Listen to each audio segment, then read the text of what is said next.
Sud Radio prend le volant, 11h midi, Laurence Perrault. Bonjour et ravi de vous retrouver pour ce samedi 7 août. Ça y est, on a attaqué le mois d'août et je peux vous dire qu'on va l'attaquer d'une jolie façon tous les samedis de 11h à midi. Eh bien, Sud Radio prend le volant. Et je suis pas toute seule. Copilote Alexandre Priam, bonjour. Salut à tous. Comment ça va ? Ça va très bien, Laurence. On peut m'expliquer comment un mec qui est hyper passionné de sport et en particulier de ballon ovale se retrouve d'un seul coup à parler avec moi de rondeur. Je parle des roues. Parce que j'aime beaucoup la voiture et j'aime les vacances. Ah. Ouais, j'ai un peu bronzé. Donc, et vous m'aimez, moi ? Bien sûr. Ça va bien. J'aime beaucoup Sud Radio aussi. Avec un joli rendez-vous, oui, vous avez raison, que vous allez nous fixer dans cette émission On prend le volant avec Sud Radio. C'est un rendez-vous sur les applications insolites, pratiques. Tout a un lien direct avec l'automobile ou la route en général. Le but, c'est ça, c'est d'optimiser cette route qu'on va faire tous cet été, évidemment, qu'on fait tous dans ce mois d'août, de passer un bon trajet, voilà, d'améliorer ce trajet avec des petites applications parfois drôles, parfois intelligentes, parfois avec un peu de malice. Vous verrez, il y aura de quoi rigoler. Celle de aujourd'hui, 7 août. Elle est très intéressante parce qu'elle va vraiment vous emmener vers les fenêtres, vers les paysages autour de vous et vous apprendre beaucoup de choses et surtout faire en sorte que vos enfants ne s'ennuient pas en voiture. Ça, c'est très important. Merci Alexandre. Évidemment, vous restez avec nous tout au long de l'émission. Nos invités pour cette émission spéciale du mois d'août, Sud Radio prend le volant. Eh bien, on aura entre autres la chance d'avoir Luc Le Baron avec l'association Fier d'être dépanneur. Qu'est-ce que cette association ? Bonjour Luc. Bonjour Laurence. L'association, c'est une association de dépanneurs, d'un ensemble de dépanneurs français, belges, luxembourgeois. Enfin, tous les francophones en fait, et on essaye de faire avancer un peu le métier, de faire avancer la sécurité sur le bord des routes, et voilà, et de faire des belles choses pour des défilés, on collecte de l'argent pour des bonnes causes. Voilà, on essaye de faire avancer le métier, de redonner un peu une belle image du métier de dépanneur qui est des fois un petit peu écorné par la fourrière et par. Alors que. Autant en plus au mois d'août et pendant les grandes vacances, bien sûr toute l'année, mais particulièrement à cette saison, on ne peut pas se passer des dépanneurs. On vous voit sur le bord des routes, on vous voit sur le bord des autoroutes.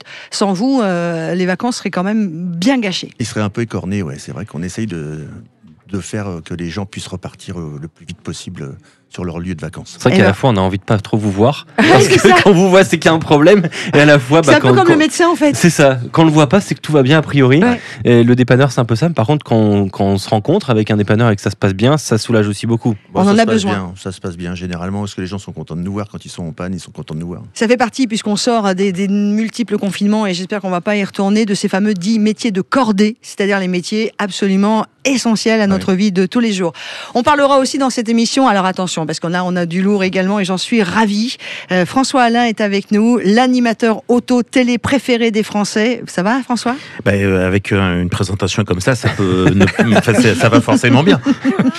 Et puis avec vous, dans le courant de ce rendez-vous, on parlera de ces fameuses voitures mythiques de l'été.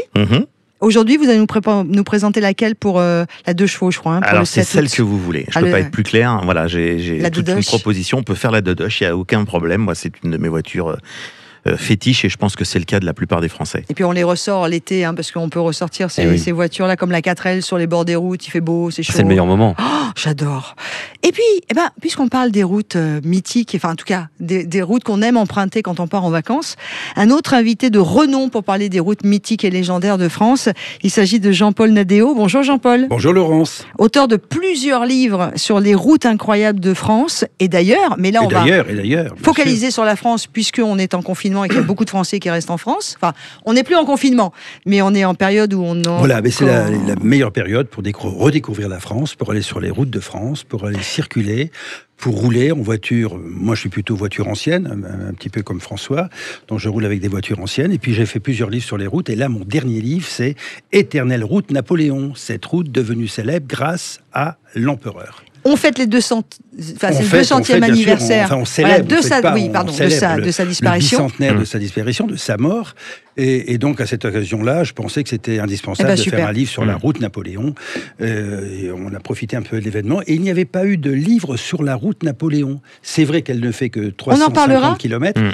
et que c'est très compliqué de faire à la fin de l'émission. 350 km. Merci Jean-Paul Nadéo, il est en train de me faire tout de suite ses rubriques sur les routes mythiques. Mais il a raison. On vous retrouve juste avant midi. Allez, c'est parti, vous l'avez compris. Sud Radio prend le volant avec vous. Vous êtes les bienvenus, 0826 300 300 pour nous raconter vos routes mythiques de vacances, pour poser vos questions à nos invités, pour parler dépannage et questions pratiques sur vos moteurs ou ce qu'il faut faire pour l'été avec vos voitures. C'est parti, 0826 300 300. Sud Radio prend le volant, Laurence Perrault. Avec l'association Fiers d'être dépanneurs. Cet été sur les routes, soyons fiers de protéger nos dépanneurs et respectons le corridor de sécurité. On vous l'a dit, on va beaucoup parler de dépannage pendant cette émission. Et Alexandre, on en est tous conscients. Hein. C'est vrai que quand on tombe en panne, c'est bien d'avoir les dépanneurs. Ah oui, bah oui. On est, comme je disais tout à l'heure, à la fois heureux de les voir et à la fois on se dit... C'est jamais bon signe. Ça vous est déjà arrivé ? Alors oui, ça m'est déjà arrivé d'une façon assez drôle. Plus de batterie dans la voiture, à l'autre bout d'un autre pays qui est les États-Unis, sur une voiture hybride, et même plus la possibilité de rentrer dans la voiture, plus rien, puisque la clé fonctionne avec cette batterie. Donc toute la fermeture centralisée. J'étais dans une forêt, dans une grande forêt à côté d'un parc très connu qui s'appelle Yosemite, et heureusement qu'il y avait un dépanneur, parce que sinon je savais pas où j'allais et je savais pas où j'étais non plus. Dépannage, nos dépanneurs, ces héros, on va les mettre à l'honneur tout au long de cette émission du mois d'août. Luc Le Baron, je vais un peu plus vous présenter. Vous êtes garagiste concessionnaire, oui. Donc vous savez aussi réparer des moteurs. Oui. Vous êtes dépanneur vous-même et président de cette association Fiers d'être dépanneur. Un mot sur cette association, vous nous l'avez dit, mais surtout sur ce qui aujourd'hui est très intéressant, plus qu'intéressant, puisqu'on est le 7 août, on est un samedi. Donc il y a plein de gens qui prennent la route en ce moment. Donc il y a des milliers de personnes sur les routes de France. Si on croise un accident sur l'autoroute ou sur une nationale ou quoi que ce soit, il faut installer ce qu'on appelle le corridor de sécurité. Qu'est-ce que c'est ?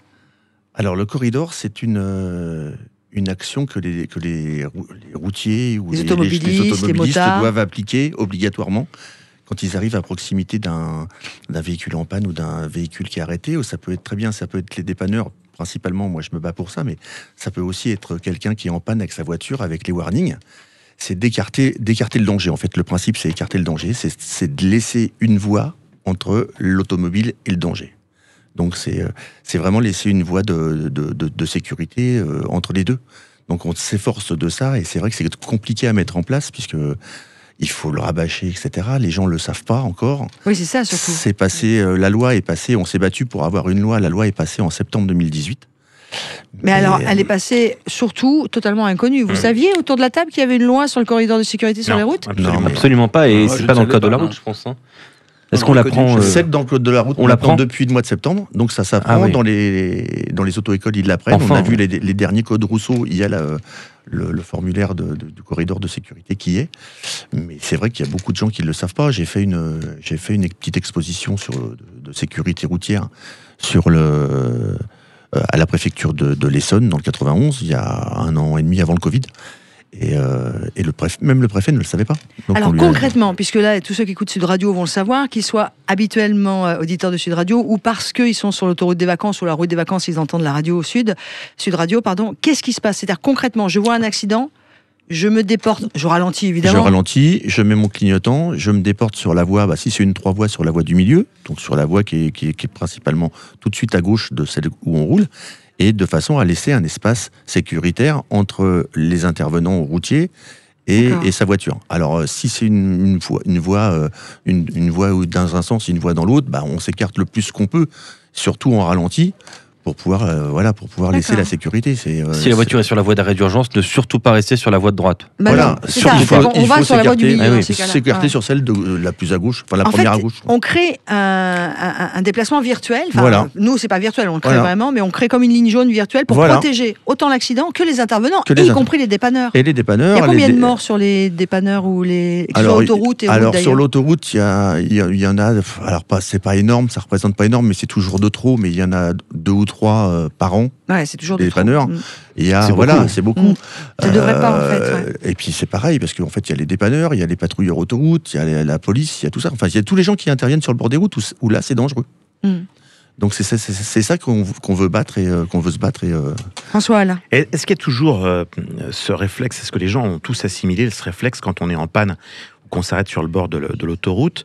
qu'on passe de l'autre côté de la bande d'arrêt d'urgence par sécurité, ou est-ce que c'est un réflexe qui n'est pas encore acquis pour la plupart des gens? Non, c'est pas acquis encore. Ouais. C'est pas acquis. C'est justement pour ça qu'on essaye de se battre pour pouvoir que les gens le fassent et l'aient dans la tête, quoi, en fait. Et ils l'ont pas encore dans la tête. Ça c'est important. Alors que ça les gens commence. pensent à passer On peut de pas l'autre dire côté. on peut pas dire que c'est pas, ça se fait pas. Ouais. On commence. Nous sur le bord de la route, on commence à le voir. C'est-à-dire que j'ai un accident, je suis en panne, je sors de ma voiture, je passe de l'autre côté de la barrière de sécurité et là j'appelle les secours, etc. Voilà. J'appelle les secours. Jean-Paul Nadéo. Non, mais moi je trouvais que c'était une histoire vraiment de bon sens. Je n'ai pas attendu qu'il y ait une loi qui me dise qu'il faut s'écarter d'une voiture en panne. Systématiquement, quand je vois une voiture en panne sur le bord de la route, je m'écarte de cette voiture. C'est du bon sens. Ça me paraît.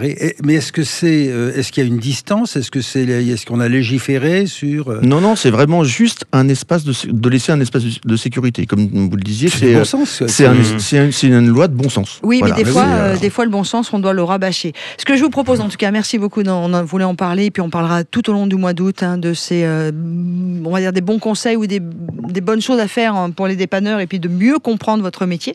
Et dans quelques instants, on va accueillir Christian qui veut lui témoigner sur un jour où il a eu besoin d'un dépannage sur la route des vacances. À tout de suite sur Sud Radio. Sud Radio prend le volant, l'été aussi, bien entendu. Sud Radio prend le volant, 11h midi, Laurence Perrault. Sud Radio prend le volant, merci beaucoup à vous d'être à l'écoute de Sud Radio, le week-end aussi. Sud Radio prend le volant, c'est cette émission de 11h à midi, tous les samedis du mois d'août, en compagnie de mon copilote Alexandre Priam, monsieur sport habituel. C'est ça. Et monsieur, là, j'aime bien aussi le volant. Bah bien sûr, qu'est-ce que vous avez comme voiture, vous? Alors, actuellement, j'ai une Volkswagen Polo. Ah, c'est bien. Voilà, oui, c'est une petite voiture très sympathique, boîte automatique, elle me va très bien. Quelle est la voiture de votre rêve? La voiture de mes rêves. Moi, je suis très James Bond, donc très Aston. On adore une Aston Martin pour Alexandre Priam, s'il vous plaît. La Vanquish à l'époque, c'était magnifique. Ah, joli. Et puis vous, c'est quoi votre voiture de rêve où vous avez aussi envie de nous parler de la route de vos vacances? Vous avez envie de poser vos questions pratiques, moteur et tout ce qui concerne la voiture. Eh bien, vous nous appelez au 0826 300 300. Mes invités, spécialistes et experts, Luc Le Baron, garagiste, dépanneur, pourra répondre à toutes vos questions. François Alain également. Monsieur François Alain est avec nous sur Sud Radio pour le mois d'août. Et puis monsieur Jean-Paul Nadéo, tout ce qui concerne la route et les routes mythiques est également avec nous. Tout de suite, c'est Christian qui nous rejoint au 0826 300 300. Bonjour Christian. Bonjour Laurence. Bonjour, comment ça va? Bonjour à vos invités, ça va très bien. Vous êtes où dans les Pyrénées-Atlantiques? Alors, du côté au nord de Pau, dans un petit village qui s'appelle Castet-Pugon, on est aux confins des Landes, du Gers. Sur la route d'Ers-sur-l'Adour. Exactement. Voilà. Ouais, je suis pas très loin de Vers-sur-l'Adour. Ouais. Alors du coup, vous êtes dans une super belle région. Oui, très agréable. Christian, vous voulez nous raconter un petit peu ce qui vous est arrivé avec une voiture, et puis après vous avez une question à poser à notre invité. Oui, tout à fait.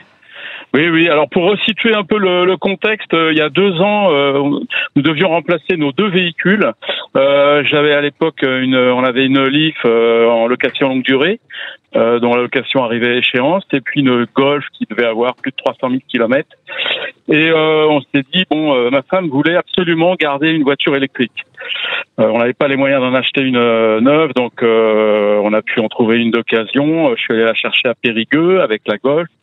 Le retour, j'ai quand même été obligé de faire une charge sur le parcours, parce que j'avais pas assez de batterie pour faire le trajet. Et ensuite une autre voiture, parce qu'il faut quand même une deuxième voiture, quand on va assez loin. Donc je voulais absolument une 308 break, et je suis allé la chercher à Royan. Ah, Charente-Maritime. Très joli endroit. Donc petit covoite pour aller chercher la voiture. Déjà avant de repartir avec, j'ai fait quelques essais. Il y avait un petit cliquetis au niveau du moteur dont j'ai parlé au vendeur. Alors c'était un garage, puisque je m'étais dit en l'achetant dans un garage, j'aurais quand même des garanties, et puis je serais plus tranquille. Et le garagiste me dit oui, mais elle a pas roulé depuis longtemps, on a changé un injecteur, il faut qu'elle roule, ça va aller mieux. Je suis reparti avec parce que je voulais pas prendre le train pour rentrer. Au passage, la clim ne fonctionnait pas. Il y aura juste une charge à faire. Oui, ok. Il s'est avéré finalement c'était le compresseur qui était cassé. Mais alors ça veut dire quoi? Ça veut dire que vous êtes tombé en panne, Christian? Alors pas sur le retour. j'avais les avertisseurs de ceinture de sécurité des passagers arrière qui n'arrêtaient pas de sonner alors que j'avais personne derrière moi, j'étais tout seul. Mais bon, bref, je suis rentré chez moi, on a roulé quelques mois. Et donc arrive le départ en vacances. On a une amie qui nous proposait d'aller à Marseille depuis quelques temps. Et alors, on prend l'autoroute avec tous les bagages, les enfants qui sont la grands. Finalité, Christian, la finalité. Et à Montpellier, panne sur l'autoroute. C'est-à-dire panne sur l'autoroute, plus rien, faisait un bruit bizarre et plus d'accélération, plus rien. Par chance, on n'était pas loin d'un refuge, donc on s'est garé là sur le refuge. On a appelé notre assurance, le dépanneur. Bon, qui est venu nous chercher assez rapidement. On s'était mis derrière les barrières de sécurité. Ah, très bien.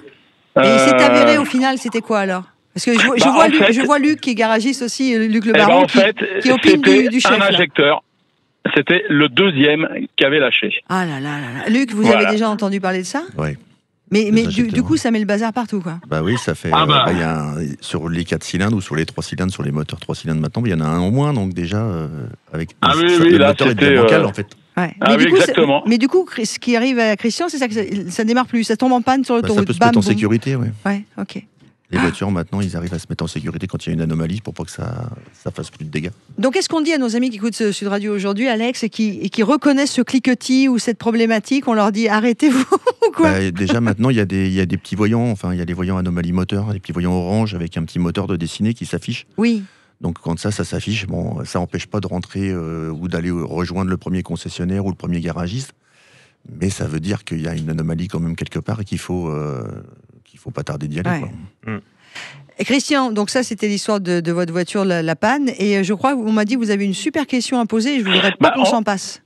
En fait, donc la deuxième voiture, on a racheté une Leaf et il y a pas très longtemps, je me suis retrouvé mais en fin de batterie.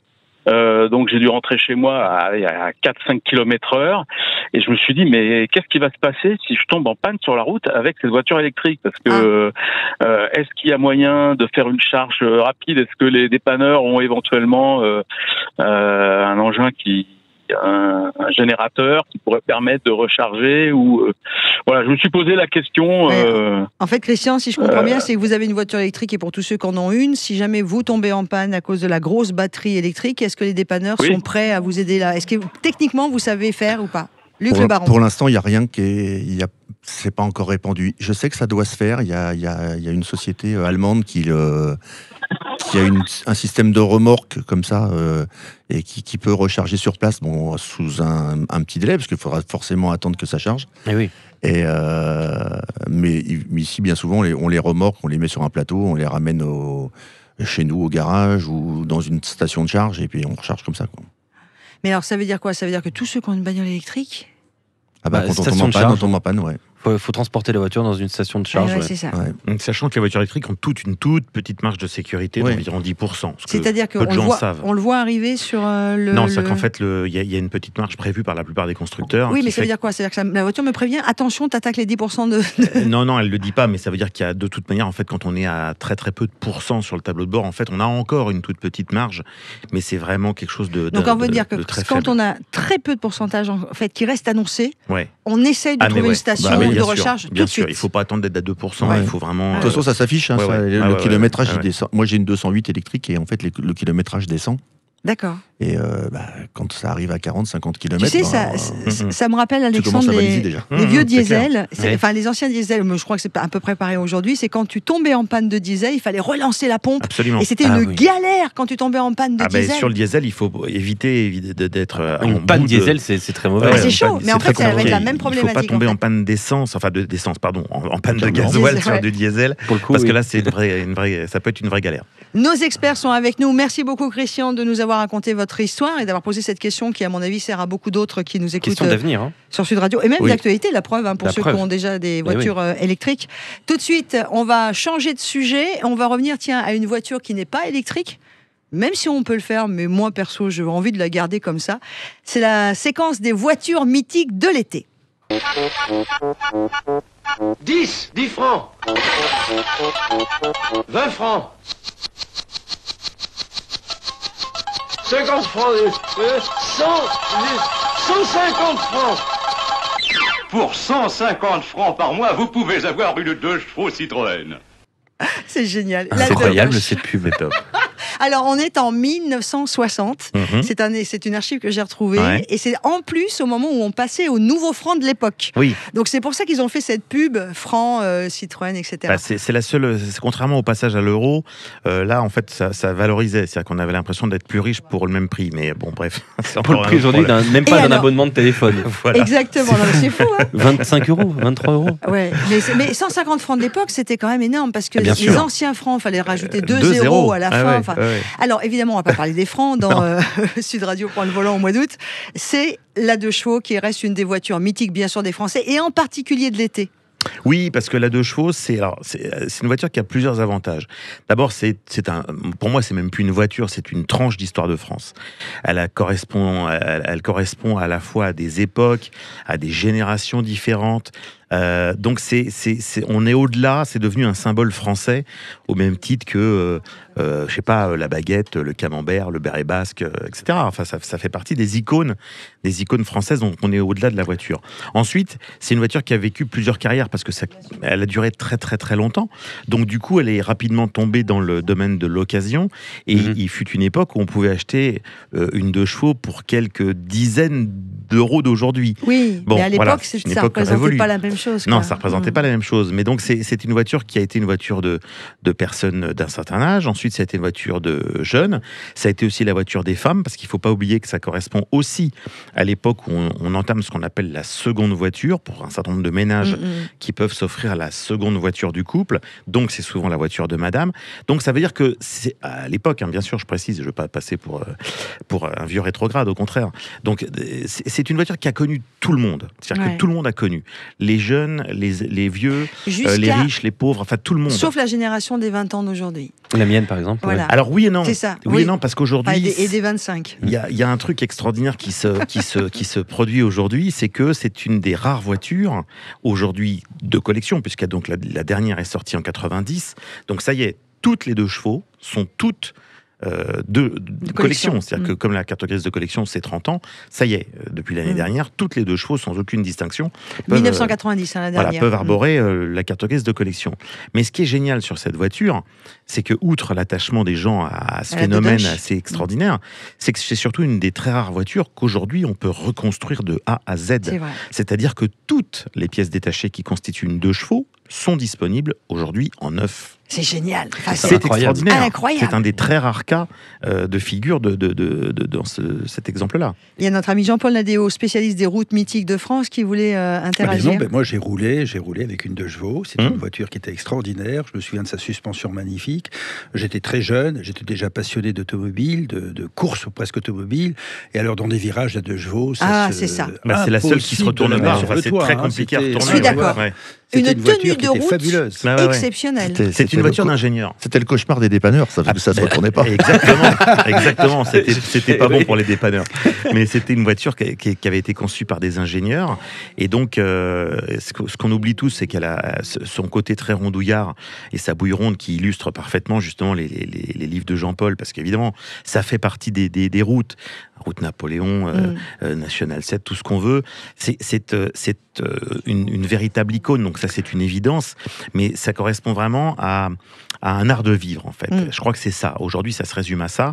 Et les gens qui roulent aujourd'hui en 2 chevaux, pour eux, c'est une redécouverte de la route souvent autrement.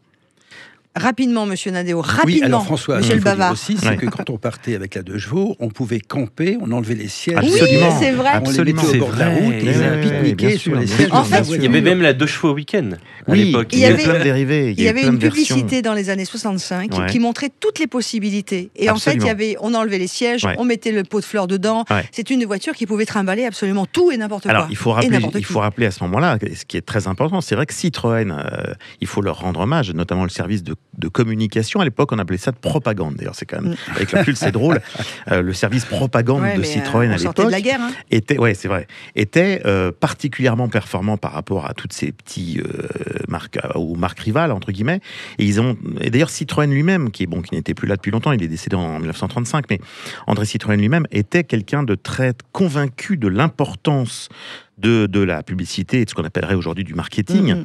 Et donc, Citroën a toujours été très en avance là-dessus. En tout cas, la Dedoche, on voulait commencer parce que ça reste évidemment une voiture mythique française, mais aussi une voiture de l'été, parce que tous les collectionneurs qui en ont, c'est la saison, mais vraiment propice à les sortir, à faire un peu de route avec. Peut-être pas la route des vacances, mais en tout cas, un peu de chemin de la campagne. Elle est décapotable. Exactement. En plus, pour le même prix. Merci beaucoup, François Alain. On vous retrouvera dès samedi prochain pour un autre rendez-vous d'une des voitures de l'été. Puis vous restez avec nous, bien évidemment, jusqu'à la fin de ce rendez-vous. Je vais taquiner Jean-Paul. Allez, dans la suite de notre rendez-vous, les conseils de l'été, où c'est un garagiste qui va nous donner les bons conseils pour bien vivre sa voiture en plein été. Sud Radio prend le volant, 11h midi, Laurence Perrault. Et nous continuons notre rendez-vous. Sud Radio prend le volant au mois d'août également. Vous le savez, 11h midi, tous les samedis du mois d'août. On sera à vos côtés pour donner des conseils pratiques, pour partir sur les jolies routes de France, pour découvrir les voitures mythiques de l'été, pour découvrir aussi les bonnes applis qu'il faut avoir pour passer un été plutôt original d'ailleurs. C'est ça, exactement. Et pas que pratique. Et pas que pratique. Moi, j'aime beaucoup ce que vous nous avez dégoté. Allez, on ne dit rien pour l'instant. On ne dit rien pour l'instant. C'est dans 3 minutes. Avant cela, Luc Le Baron, garagiste, dépanneur, et surtout, voilà, vous savez mettre les mains dans le cambouis, hein, vous mettez les mains dans le moteur. On va se servir de vous pour les bons conseils de l'été, parce que quand on part en vacances l'été, il y a plein de gens qui partent en vacances avec leur voiture sans faire attention. Qu'est-ce qu'il faut faire avant de partir en vacances ? La première chose qu'il faut faire, c'est faire réviser sa voiture. Ou la faire réviser par soi-même, déjà, si celui qui s'y connaît. Ah, alors quand on s'y connaît, on révise quoi ? L'huile Ouais, il faut faire au moins le niveau d'huile, ça c'est la première chose. Le niveau d'huile, le niveau de lave-glace, parce que avec les moustiques l'été, ça colle. Les essuie-glaces, important. D'avoir des essuie-glaces qui soient propres. Surtout avec les orages qu'on connaît l'été. Avec les orages qu'on connaît. La pression. Ouais, voilà. La pression des pneus. Voilà, la pression des pneus, c'est important. Alors, la pression des pneus, on est d'accord. Les garçons, vous n'allez pas me dire le contraire. De toute façon, on la fait normalement tous les mois. Ouais. Normalement. Ouais. Donc, elle doit être... Normalement. Le mieux serait de faire la pression des pneus tous les mois. C'est l'idéal. Est-ce que quand il fait chaud comme ça, Luc Le Baron, nos pneus vont, du coup, l'air va gonfler à l'intérieur des pneus. Est-ce qu'il faut vraiment faire attention à tout ça ? Alors, il faut pas rouler sous-gonflé. C'est ça qui est le plus important, c'est ça, c'est de pas rouler sous-gonflé. C'est de la mettre à 0,2 bar ou 200 grammes de plus que le normal. Légèrement surgonflé en pression autoroute. En fait, c'est indiqué sur le flanc de la voiture. Ouais. Il y a des portières, surtout. Sur le flanc des portières, où la pression à charge. En fait, c'est ce qu'il faut faire. Il faut mettre cette pression-là pour partir en vacances. Alors, sous-gonflé, c'est très important de ne pas rouler sous-gonflé. Surgonflé, après, c'est moins grave. Surgonflé, c'est moins grave, mais le confort s'en ressortira un petit peu, le confort de la voiture. Mais il vaut mieux partir surgonflé que sous-gonflé. Qu'est-ce qu'on risque ? L'accident. Le pneu éclate et puis voilà. Parce qu'on voit, on est tous d'accord, on a tous vu des pneus éclatés sur le bord de l'autoroute l'été. Oui. Hein, et plus qu'une fois. C'est à cause de ça. C'est soit sous-gonflé, soit surgonflé, soit surcharger le véhicule. Surchargé ou alors un pneu usé. Un pneu usé ou un pet qu'il y a sur le pneu. Quelqu'un qui a roulé dans un cassis et puis un petit cassis, un petit nid de poule. Un nid de poule. Et en fait, il peut avoir entamé un petit peu le pneu, puis avec le pneu, la surpression légère qui va se faire en roulant avec la chaleur, ça éclate. On a fait beaucoup de routes, parce que ça, c'est les conseils avant de prendre la route, on est d'accord. Moi, je pense à tous ceux qui prennent la route aujourd'hui, puisqu'on est le 7 août, et donc on est nombreux, il y en a plein qui sont sur les routes, il faut voir un petit peu l'état des routes aujourd'hui. On va avoir fait entre 200 minimum jusqu'à plus de 1000 km dans la journée. Qu'est-ce qu'on fait ? Est-ce qu'il faut faire attention le lendemain quand tout est froid ? Est-ce qu'il faut revisionner un peu sa voiture, revisiter sa voiture ? Alors quand on a fait des grosses routes comme ça, selon l'âge de sa voiture, etc., etc.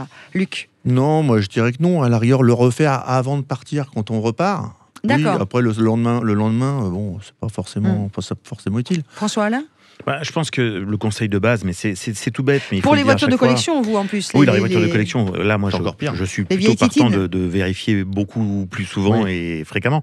Ne pas oublier de s'arrêter. On n'est pas pressé. L'important, et on a encore vu le week-end dernier, le week-end du 1er août, qui était le week-end le pire de l'année à tous les niveaux, on n'est pas pressé. Qu'est-ce que ça fait d'arriver un quart d'heure après ou un quart d'heure avant ? Franchement, par rapport à la valeur de ce que vous avez dans votre voiture, c'est-à-dire des êtres qui vous sont chers, c'est beaucoup plus important.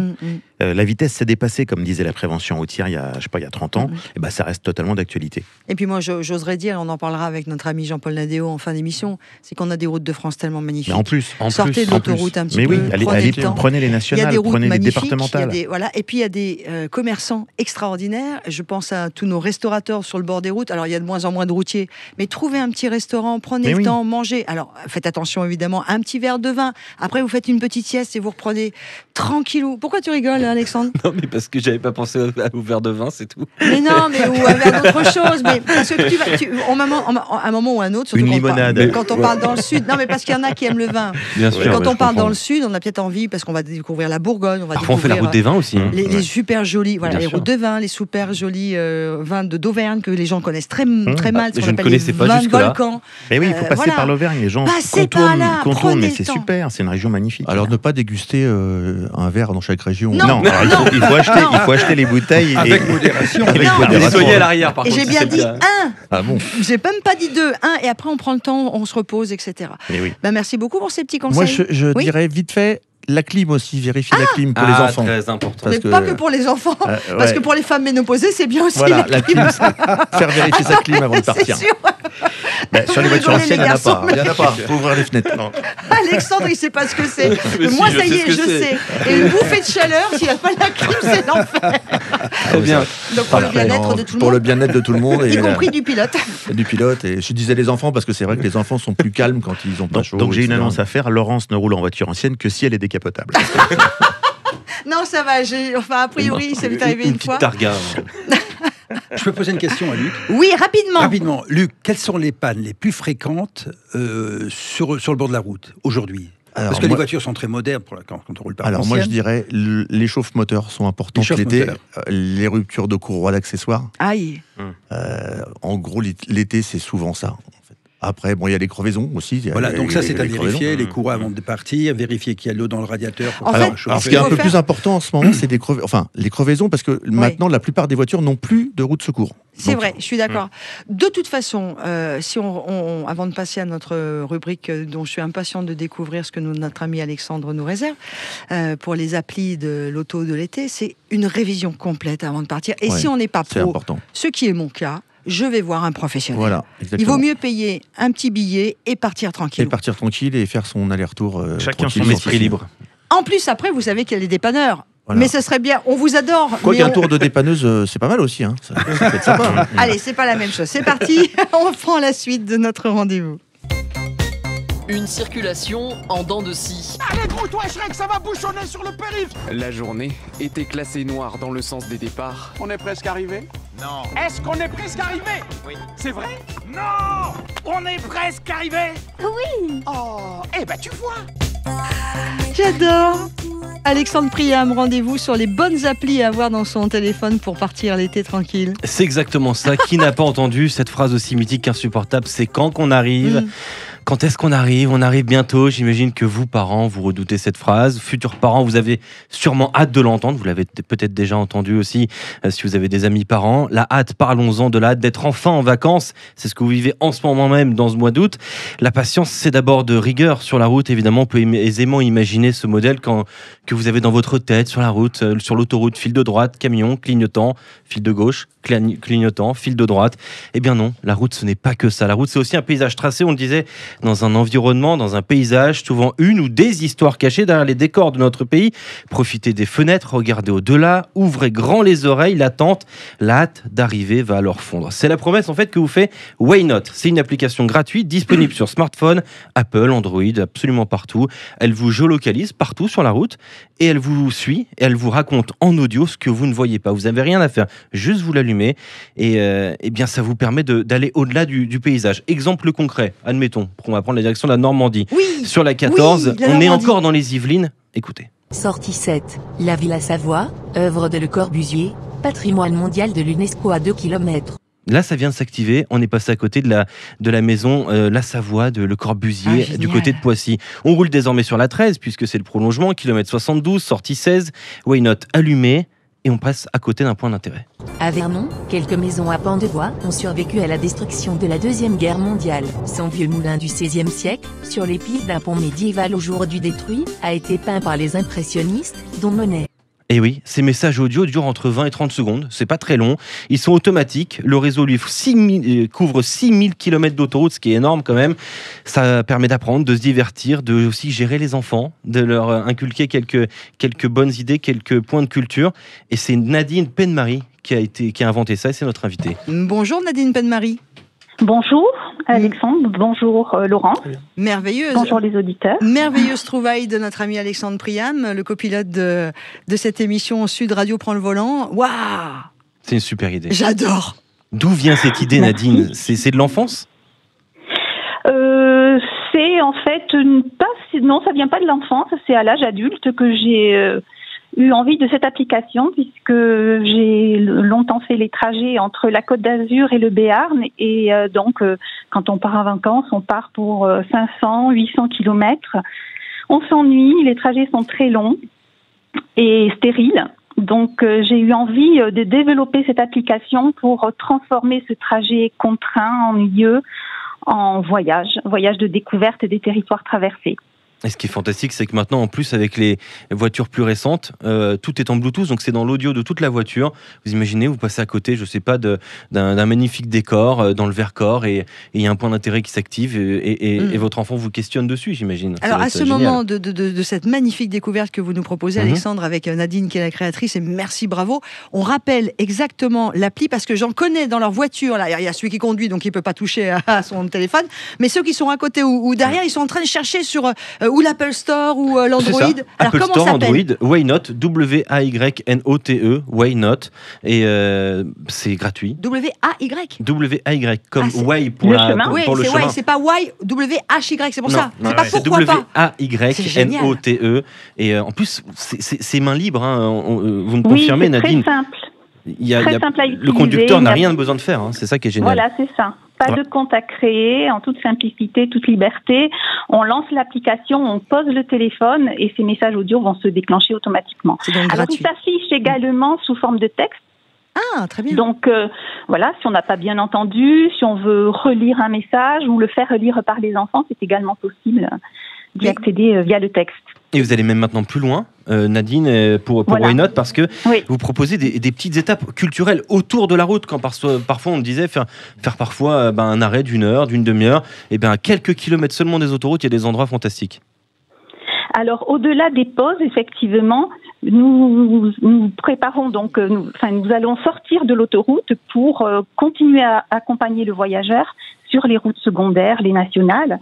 Et donc, cet été, nous sommes en Vallée d'Aspe, dans les Pyrénées béarnaises. Si on sort de l'autoroute à Pau, on peut remonter cette vallée, découvrir son patrimoine naturel et culturel, son histoire industrielle.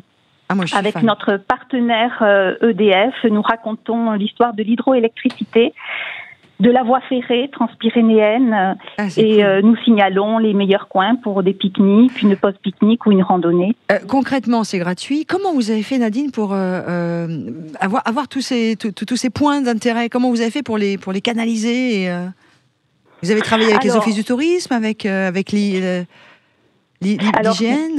Nous partons. Alors oui, nous avons effectivement collaboré avec l'IGN puisque nous étions dans l'accélérateur de l'IGN pendant un certain temps.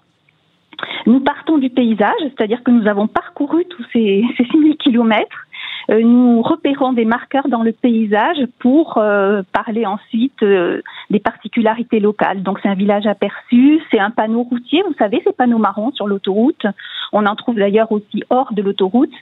Voilà, ce sont des repères à partir desquels nous explorons et nous créons des contenus spécifiques, courts, pour être écoutés en audio et en déplacement. Donc c'est vraiment des contenus adaptés à la mobilité. Eh ben, un grand bravo. Bravo. Ah ouais, vraiment bravo. On Super rappelle idée. Très bonne l'appli, idée. donc Android et Apple, Way Note, et non pas Way, mais Way, W-A-Y, N-O-T-E. N-O-T-E. Très simple. Elle est gratuite. Elle est gratuite. C'est génial. Et là, ça marche sur la route, puisqu'on est sur la route, mais quand vous partez en randonnée pédestre ou en vélo avec vos copains, Si vous n'êtes pas loin d'une route, c'est parfait. eh ben, ça va vous donner aussi des indications. Je suis méga fan. Bravo Nadine. Merci beaucoup. Merci. Bravo. Et bonnes vacances à tous. Marie, créatrice de cette appli. Et surtout, bravo Alex. J'adore. Eh ben, avec plaisir. Mon petit doigt me dit que celle que vous allez nous présenter la semaine prochaine sera aussi exceptionnelle. Mais on n'en dit pas plus. On l'espère. Bah, j'espère bien, vous avez La une semaine pour la barre trouver. Merci beaucoup. Allez, à suivre. Eh bien, puisque nous sommes au mois d'août et que Sud Radio prend le volant le week-end aussi, on va parler des routes mythiques de notre beau pays. Sud Radio prend le volant, 11h midi, Laurence Perrault. Nous voici arrivés dans la dernière partie de notre rendez-vous. Et oui, c'était la première pour Sud Radio prend le volant pour ce mois d'août, en ce samedi 7. Ravi de vous accompagner. D'ailleurs, vous qui êtes au volant de vos voitures sur la destination vacances ou peut-être sur le retour pour reprendre le boulot dès lundi. Bon courage d'ailleurs si c'est le cas. Et puis bon courage à ceux qui ne sont pas encore en vacances du tout. Il est une saison qui est quand même assez idéale pour découvrir des routes mythiques.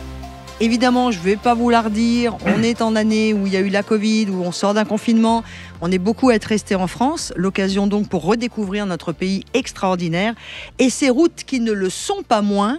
Voici l'indice de la route sur laquelle je vous emmène.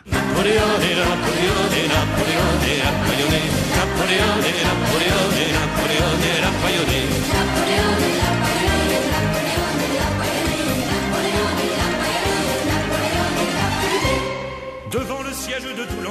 Ça vous dit quelque chose? Nous sommes en 1982, énorme spectacle musical d'un artiste exceptionnel français qui s'appelle Serge Lama.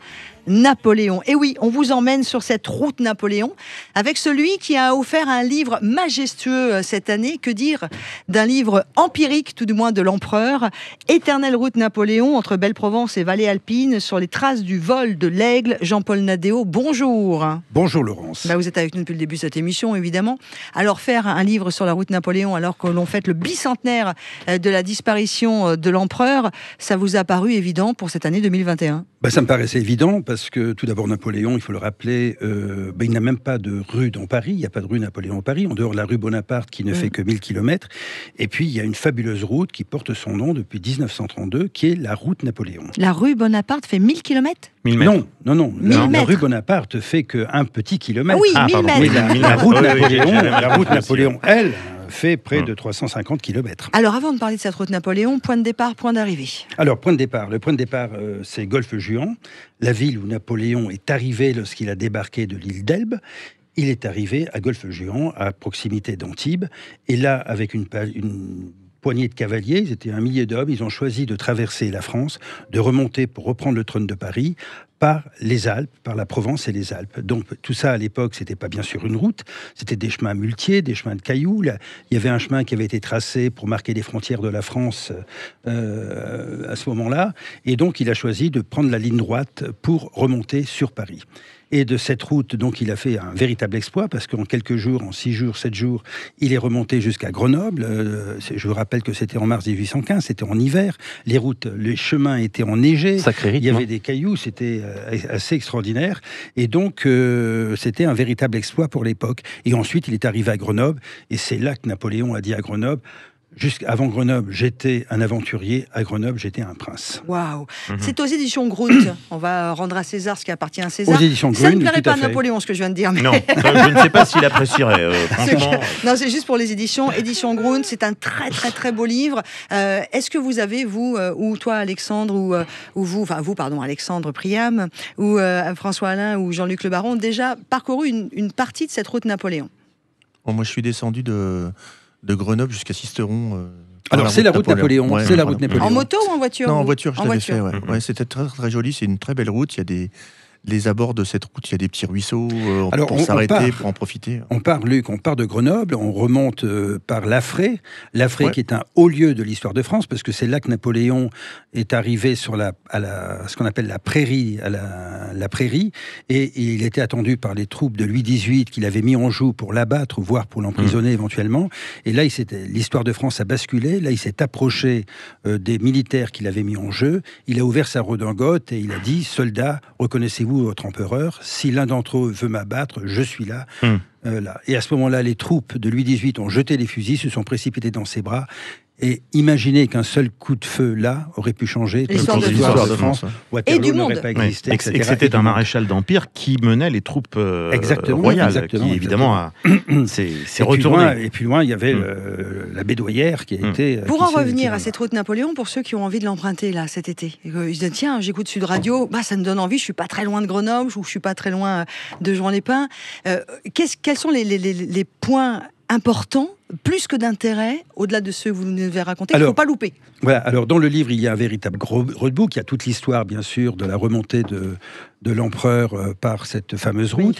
Et puis, il y a toute l'histoire de la route. Pourquoi on l'appelle la route Napoléon, qui était une route, je le disais tout à l'heure, ça a été installé en 1932 par la région qui voulait la rendre. C'était la première route historique de France, qui a donné des émules un peu partout, parce qu'en Allemagne, par exemple, il y a des routes aussi historiques qui ont été nommées d'un nom d'illustres personnages.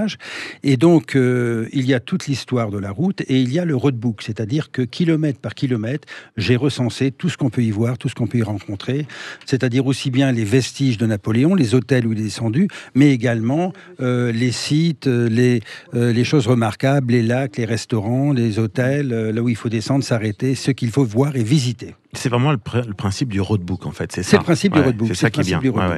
Alors, c'est un livre qui est très illustré, bien sûr, parce que je fais moi-même les photos, donc il était très illustré. Qui sont très belles. Et puis, bien sûr, je parle de la gastronomie, parce que voyager aujourd'hui en France... L'un ne va pas sans l'autre. L'un ne va pas sans l'autre. Alors, c'est, n'est-ce pas, François, donc la gastronomie. Alors, vous n'hésitez pas, vous nous appelez au 0826 300 300 si vous voulez nous raconter, alors pas spécialement une route mythique de France, mais dans notre rendez-vous Sud Radio prend le volant au mois d'août, vous pouvez aussi raconter votre route des vacances, donc vous n'hésitez pas pour nous appeler 0826 300 300. Qu'est-ce qui vous, Jean-Paul Nadéo, dans ce livre, La route Napoléon, que vous nous offrez aux éditions Grunt, tout le monde se passe le livre tellement il est beau, d'ailleurs ça se voit, c'est sur la page Facebook de Sud Radio. Qu'est-ce qui vous a peut-être le plus surpris dans ce que vous avez découvert sur cette route? Alors moi, ce qui m'a le plus surpris, c'est d'abord la diversité des paysages. C'est-à-dire, on quitte la Méditerranée, on quitte la Grande Bleue, on quitte la Côte d'Azur, on monte dans l'arrière-pays, on arrive à Grasse, qui est un endroit magnifique, avec des senteurs extraordinaires, et puis on affronte après les Alpes, les Préalpes. Là, on est dans les vallées alpines et on monte comme ça dans cette diversité. Et si vous faites cette route il faut la faire maintenant, il faut la faire au mois de mai, au mois de juin. Vous avez à la fois les senteurs, les lavandes, les pins et tout. Ce sont des paysages qui sont vraiment féeriques, qui sont majestueux. Et septembre-octobre, ça peut être bien aussi. Septembre-octobre, c'est très bien. J'allais le dire aussi. Parce que là, on est en août, mais donc là, si on veut le faire septembre-octobre, quand il y aura moins de monde. C'est bien. Je dirais en toute saison. Elle a été baptisée la route des Alpes d'hiver, c'est-à-dire que c'est une route qui est fréquentable, qu'on peut utiliser en toute saison. Le plus haut sommet de cette route, c'est le col Bayard, qui est à 940 mètres, donc c'est tout à fait faisable, il est rarement bouché par la neige, je vais dire, il est au-dessus de Gap, et donc on peut utiliser cette route, contrairement à la route des Grandes Alpes, pour laquelle j'ai fait aussi un livre, qui elle, n'est pas fréquentable, n'est pas utilisable pendant les périodes hivernales, parce que les cols alpins, les 18 cols alpins que traverse la route des Grandes Alpes, sont bien sûr fermés pour une grande majorité d'entre eux. Il y a une association sur la route Napoléon, des maires, des petits villages, plus de 40 villes. Oui. Alors il y a une association qui s'appelle la NERN. L'association... Je vois Florence qui cligne des yeux. La NERN. Laurence qui cligne des yeux. La NERN, l'Association nationale des élus de la route Napoléon. Et donc ce sont les 40 maires de des villages de cette route qui se sont fédérés dans cette association et qui vont l'accompagner, c'est-à-dire qu'ils vont l'entretenir, ils vont se rendre, ils se voient régulièrement, ils l'entretiennent, ils améliorent les sites, ils installent des panneaux pour expliquer pourquoi Napoléon est passé là. Donc il y a des tas d'endroits avec des statues, des vestiges, l'aigle de Napoléon bien sûr, notamment avant Gap où il y a un magnifique aigle qui annonce le passage de l'empereur. Et cette association est vraiment très opérationnelle et très brillante. Et c'est une route évidemment évidemment, et ça fera plaisir aussi à notre ami garagiste Luc Le Baron, et autant qu'à vous qui êtes motard, autant qu'à notre ami François Alain. C'est une route qu'on peut prendre en voiture, à moto, pour les amoureux du vélo aussi. Bon, ils ont des bonnes jambes quand ils vont monter à 900 mètres, mais ça fonctionne. C'est une belle petite route qu'il faut faire tranquillement. Plutôt en moto d'ailleurs. Tranquillement. Et en moto, ça doit être fabuleux. Je l'ai faite plusieurs fois. Je suis motard, je fais beaucoup de moto. Je l'ai faite en moto plusieurs fois. C'est un vrai bonheur en voiture ancienne. Là, je m'adresse à François Alain qui connaît ça. C'est un vrai bonheur. Je l'ai fait avec ma Triumph TR4 Cabriolet. C'est un vrai plaisir, pour ne citer qu'elle. C'est une route à faire. Voilà. Et la route est très entretenue. Il y a un très bon grip, je dis ça pour les motards. Elle est très propre, elle est très entretenue, elle est vraiment praticable. Il n'y a aucun piège, sauf peut-être la descente de la Fraye, qui est une descente avec une forte déctivité, où il y a eu pas mal d'accidents avant d'arriver au château de Vizille, berceau de la Révolution française. Absolument. Ça valait le coup d'être précisé, donc prenez, là, quand vous prenez cette descente, tranquille. Frein moteur. La côte de la Fraye, c'était un peu le cauchemar des anciens routiers. Ça. Mais bien sûr, parce que les camions qui descendaient, il y a eu beaucoup d'accidents. On va non pas arrêter là, mais on va accueillir quelqu'un qui veut aussi nous parler de sa route préférée des vacances. Et c'est Joseph qui nous appelle de Suresnes pour terminer notre émission. Bonjour Joseph. Oui, bonjour, comment allez-vous? Merveilleux. Eh bien, super bien. Et vous-même? Super. Alors, on est dans les embouteillages de Paris. Ça arrive même au mois d'août, ça arrive aussi, il y en a encore quelques-uns. Dites-moi Joseph, votre plus belle route de vacances, vous, c'était quand et quoi? Alors, la plus belle route de vacances, c'était la Nationale 7 en direction de l'Espagne. Vous étiez, il y a combien de temps à peu près de ça? Ça fait bien longtemps. Ça fait peut-être une vingtaine d'années. C'était un des plus beaux souvenirs. Vous me racontez? Alors, j'étais parti avec mon fils qui avait à l'époque 5 ans. On était parti dans une grosse voiture qui consommait beaucoup d'essence. Une grosse 560 de V8. Et donc, on devait s'alimenter assez régulièrement en essence. Une quoi? C'était quoi comme voiture? C'était une Mercedes 560. Ok. Une V8. En V8. Waouh. D'accord. En V8, voilà. Glou-glou. Voilà, exactement. Un gros glou-glou. Et alors, du coup, vous aviez engagé la Nationale 7 et vous ne vouliez pas partir sur l'autoroute? Ah non, par principe, j'emprunte jamais les autoroutes. Très bien. Et alors, jamais. Pour vous, c'est quoi le bonheur? Le bonheur, c'est de pouvoir s'arrêter dans les petits villages, fréquenter les petites boulangeries, des petits patelins, manger du croissant chaud le matin avec le boulanger, la boulangère. Des choses qui malheureusement n'existent plus aujourd'hui. Vous savez, il y a ça la vraie vie. Des villages qui ont disparu. Et alors, du coup, prendre son petit café au petit café du coin, dans un petit coin perdu, en face de rien du tout. S'arrêter dans moins de béton. Les petits bistrots, les paysages. Exactement. Et en fait, ce qui est super choquant, ce qui m'a impressionné le plus, c'est quand vous dépassez les Pyrénées, vous arrivez à la frontière espagnole, et ben, vous passez d'un microclimat à un autre microclimat. C'est hallucinant. Vous arrivez vous partez de la verdure du sud de la France et vous arrivez dans une aridité, dans un climat semi-désertique, mais en espace de à peu près une demi-heure de route à peine. Ouais. National 7 ou National 20, Joseph? Oui, plutôt National 20 là. Non, même pas. National 20 là. Oui. Attendez, non, on prend la National 7 en sortie de Paris. C'est ça, et après c'est la 20, la National 20. C'est ça. Voilà. Vous avez quitté la National 7 et vous avez pris la National 20 à hauteur de sensiblement Orange-Montélimar, là, quand on Orange-Montélimar, exactement. C'est là qu'il y a une bifurcation vers Perpignan, etc. Attention, moi j'ai des experts GPS autour de la table de Sud Radio, on prend le volant. J'entends ça, oui. En tout cas, ce que vous vouliez nous raconter, Joseph, voilà, c'est que cette route des vacances, vous, c'est sans autoroute, vous prenez le temps et vous le continuez de le faire? Ah, toujours, oui. Les enfants, ils adorent. Bon, même ayant grandi aujourd'hui, ils adorent prendre la nationale parce que c'est beaucoup plus sympa. Malheureusement, il y a de moins en moins de petits commerçants. Les villages dans lesquels j'avais l'habitude de m'arrêter, ils ont malheureusement tout simplement disparu. Il n'y a plus de petits commerces. Qui sait?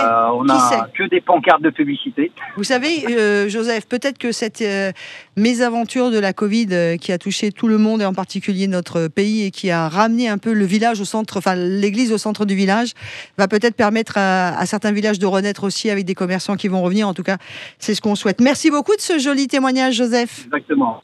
Merci. À vous, et puis bon courage à tout le monde, et puis à très bientôt. Eh ben, à très vite, et bonne Merci. route à ceux qui sont sur la route des vacances, peut-être sur cette Nationale 7 ou après sur la Nationale 20. Et bravo à Alexandre, Jean-Paul Nadéo et à François Alain d'avoir réagi en disant « Oh là, c'est arrivé en Espagne, il a quitté la Nationale 7. » Et ouais les gars. Merci beaucoup les garçons. Merci Luc Le Baron. Avec plaisir. On vous retrouve samedi prochain. Oui. Tout savoir sur le dépannage et ma voiture de l'été. Et puis les garçons aussi, hein, pour la voiture mythique de l'année, la route mythique des vacances et la super appli. À samedi.